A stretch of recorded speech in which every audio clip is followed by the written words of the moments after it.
to come out of the empirical problems, come out of the solutions, come out of his karmic problems, come out from the astrological problems എല്ലാം വരാൻ വേണ്ടി God നിങ്ങൾ help ചെയ്യാണ്.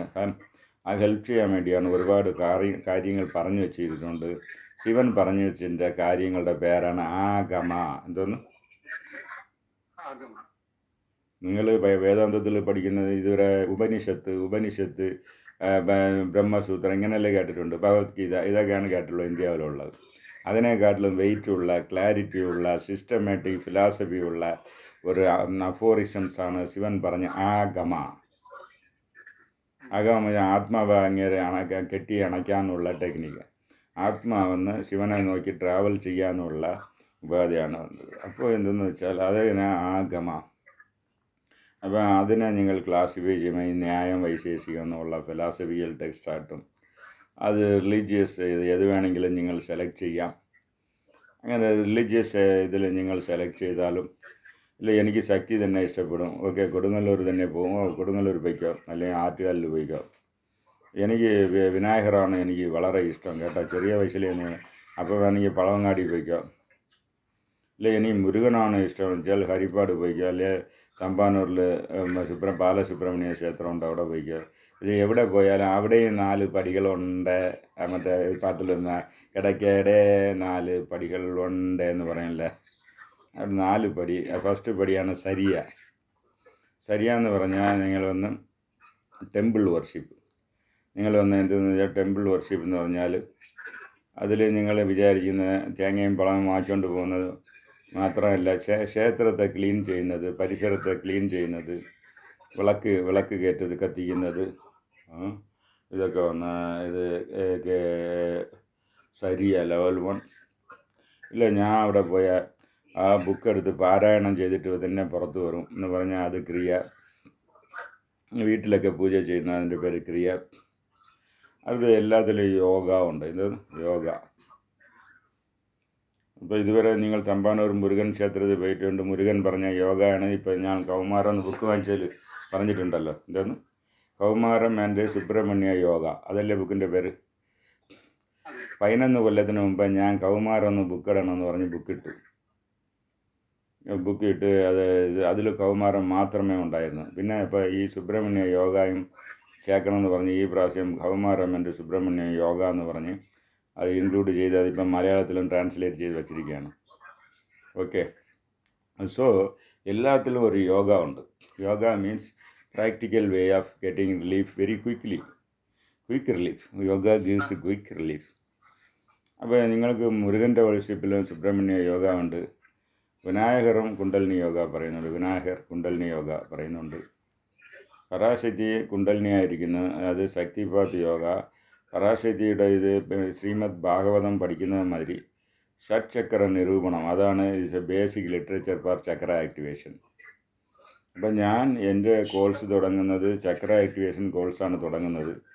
And basic literature for that Shatchakra Nirupanam and തിരുമന്ത്രത്തിൽ ഒരു 111 പാട്ട് ആധാര ആദയം എന്നിരിക്കുന്നു.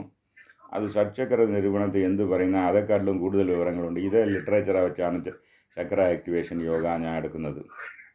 സാധാരണ യോഗയുടെ ബേസ് ലിറ്ററേച്ചർ പതഞ്ജലി. ഇത് പ്രത്യാഹാര യോഗ. പ്രത്യാഹാര യോഗയ്ക്ക് ആവശ്യമുള്ള information available in ഷഡ്ചക്ര Nirupanam and തിരുമന്ത്രം. അത് ബേസ് ചെയ്ത് എടുക്കുന്നു ചക്ര ആക്ടിവേഷൻ യോഗ എന്ന് പറയുന്നത്. അതിൻ്റെ കൂടെ വാദപിത്ത കഫം ശരിയാക്കാൻ ദേവതകളെ അനുഗ്രഹം കിട്ടും, പഞ്ചഭൂത ആക്ടിവേഷൻ കിട്ടും. എല്ലാ ഇതും ചക്ര ആക്ടിവേഷനിൽ കൂടെ ഇരിക്കുകയാണ്. Okay, right.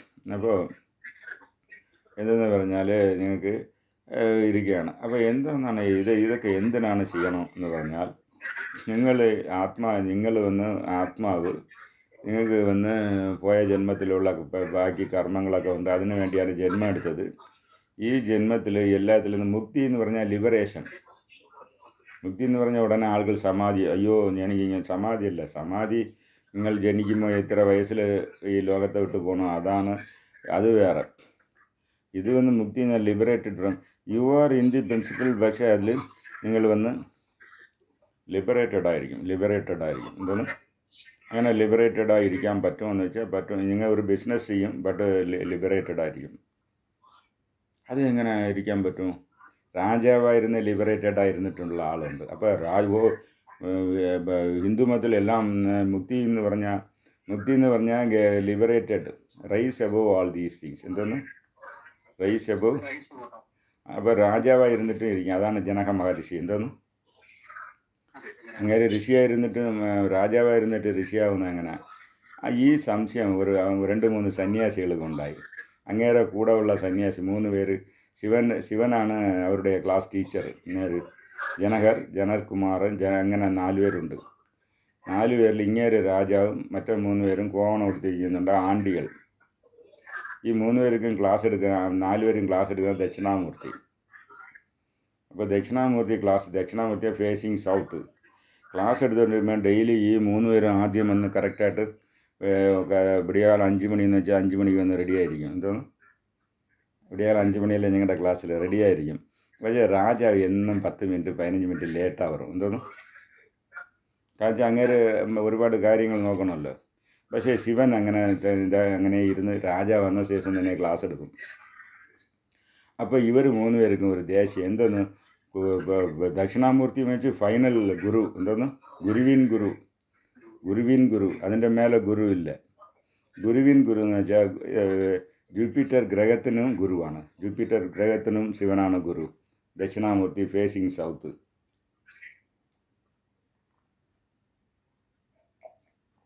അപ്പോൾ ക്ലാസ്സിന് എന്തെന്ന് വെച്ചാൽ നമ്മുടെ ക്ലാസ് കോളേജിലാവുമ്പോൾ എല്ലാ സ്റ്റുഡൻറ്റ് വന്നിരിക്കും. ലെക്ചറർ ആണാ പെണ്ണ 5 മിനിറ്റ് കഴിഞ്ഞ് വരും. എന്തോന്ന് പക്ഷേ അങ്ങനെ ദക്ഷിണാമൂർത്തി അങ്ങനെ 5 മണി ഞാൻ 4:45 വന്നിരിക്കും. എന്തെന്ന് 4:45 വിളിച്ചല്ലേ നിങ്ങളെ? സ്റ്റുഡൻറ്റ് റെഡിയാകും, പിന്നെ ടീച്ചർ റെഡി ആയിക്കൊള്ളും. അപ്പോൾ ഇങ്ങനെ എപ്പോൾ സ്റ്റുഡൻറ്റ് വരുന്നതിന് മുമ്പേ 1/4 മണിക്കൂർ മുമ്പേ ആലമരത്തിൻ്റെ അടിയിലാണ് വന്നിരുന്ന് ക്ലാസ്. അതാണ് പഴയ ഗുരുകുലമുറ. അപ്പോൾ ഇവർ 3 പേരും പെട്ടെന്ന് കയറി വന്ന് ഇരിക്കും. ഇങ്ങനെ മിണ്ടാതെ നോക്കിയിരിക്കും. ജനകർ വന്നോണം ക്ലാസ് തുടങ്ങും. അപ്പോൾ ഇവർക്ക് മനസ്സിൻ്റെ അകത്ത് ഗുരുവിന് അപ്പോൾ ഒരു വീക്ക്നെസ്സാണ്. എന്തോന്ന് ഗുരുവിന് പണക്കാര രാജാവ് വന്നതാണ് തുടങ്ങുന്നു. അങ്ങനെ തന്നെ. അപ്പോൾ ഇങ്ങേർക്ക് എല്ലാം അറിയാമല്ലോ, ദക്ഷിണാമൂർത്തി എല്ലാം അറിയാം, മൈൻഡ് റീഡിങ് പവറുണ്ട്. അപ്പോൾ ഒരു ദിവസം അങ്ങേര് ഒരു കളി കളിപ്പിച്ചു. അതാണ് ഇങ്ങനെ കളിപ്പിക്കുന്നതിൻ്റെ പേരാണ് തിരുവിളയാടൽ. 64 തിരുവിളയാടലുണ്ടെന്ന് പറഞ്ഞല്ലോ ഞാൻ. അപ്പോൾ എന്താ വെച്ചാൽ ഒരുത്തൻ വന്ന് 4 പേരും ക്ലാസ് അറ്റൻഡ് ചെയ്തുകൊണ്ടിരിക്കുകയാണ്. ഒരുത്തൻ ഓടി വന്ന് മഹാരാജാവ് ഇങ്ങനെ ടച്ച് ചെയ്യുന്നു. മഹാരാജാ തോളിൽ ഇങ്ങനെ മഹാരാജ നിങ്ങളുടെ കൊട്ടാരം തീ പിടിച്ചിരിക്കുകയാണെന്ന് പറഞ്ഞു. എന്തോന്ന് പക്ഷേ ഇങ്ങനെ ശിവനെ നോക്കി ഇങ്ങനെ ചില മാതിരി ഇന്ന് കേട്ടോണ്ടേയിരിക്കുകയാണ്. അവൻ മഹാരാജ ഇങ്ങേര് ചിലന്മാര് കേട്ടോണ്ടേയിരിക്കുകയാണ്. ഞാൻ PUC ഒക്കെ പഠിക്കാൻ തുടങ്ങുമ്പോൾ ലെക്ചറർ ഇങ്ങനെ നോക്കിക്കൊണ്ടിരിക്കും. അവർ പറയുന്നത് കേട്ടോണ്ടേയിരിക്കും. ആ ലെക്ചർ പറയും എനിക്ക് പേടിയാവുന്നു, കുറച്ച് അങ്ങോട്ടും ഇങ്ങോട്ടും തിരിഞ്ഞു നോക്കുമെന്ന് പറയും എൻ്റെ അടുത്ത്. അപ്പോൾ ഇങ്ങേര് അങ്ങനെ ശേഷമായിരിക്കും. പക്ഷേ ഈ 3 പേര് എണിച്ച് ഓടാൻ തുടങ്ങി. 3 പേര് എണിച്ച് ഓടാൻ ശിവൻ വിളിച്ചു, വങ്ങി വാ, 3 പേർ പൊടി വാങ്ങി ഇങ്ങോട്ട് വാ. എന്തിനാണ് ഓടിയത്? അത് ഇവത്തവന്ന് ഇപ്പോൾ പറഞ്ഞല്ലേ, കേട്ടില്ലേ? എന്തോന്ന് പറഞ്ഞ് കേട്ടില്ലേ? അത് കൊട്ടാരം തീ പിടിച്ചിരുന്നു. ആ കൊട്ടാരം തീ പിടിച്ച കൊട്ടാരത്തിൻ്റെ ഓണർ ഇവിടെ മിണ്ടാതെ ക്ലാസ്സിലിരിക്കുകയാണ്. നിങ്ങൾ 3 പേര് എനിക്ക് ഓടുന്നത് സ്വാമി അവിടെ ഞങ്ങൾ കോവണം കായിട്ടിരിക്കുകയാണ്, അത് എടുക്കാൻ വേണ്ടി ഓടിക്കുന്നു. എന്തോന്ന് അപ്പം കൊട്ടാരം തീ പിടിച്ചെന്ന് വെച്ചാൽ രാജാവ് ഇവിടെ ക്ലാസ്സാണ് ഇമ്പോർട്ടൻസ്, ക്ലാസ്സിലിരിക്കുന്നത്. ഇവർ കോവണം എടുക്കാം. ഇപ്പം പറഞ്ഞ് കൊട്ടാരം തീ ഒന്നും പിടിച്ചില്ല, ഞാൻ കളിപ്പിച്ചതാണ്. ഇപ്പം മനസ്സിലാക്കിയ ഞാൻ എന്തിനാണ് ജനകം വന്ന ഇവിടെ ക്ലാസ് എടുക്കുന്നത്? രാജ ആയതുകൊണ്ടല്ല. Is a first ranking student, most attentive student. എന്തോന്ന് അതിനു വേണ്ടിയാണ് ഞാൻ വന്ന് അങ്ങേര് വരുന്നവരെ വെയിറ്റ് ചെയ്യുന്നത്. നിങ്ങൾ മാതിരി കോവണം കൊടുത്താലും ശരി, അത് നിങ്ങൾ അങ്ങേര് പറഞ്ഞു കൊടുത്തു. ഓക്കെ.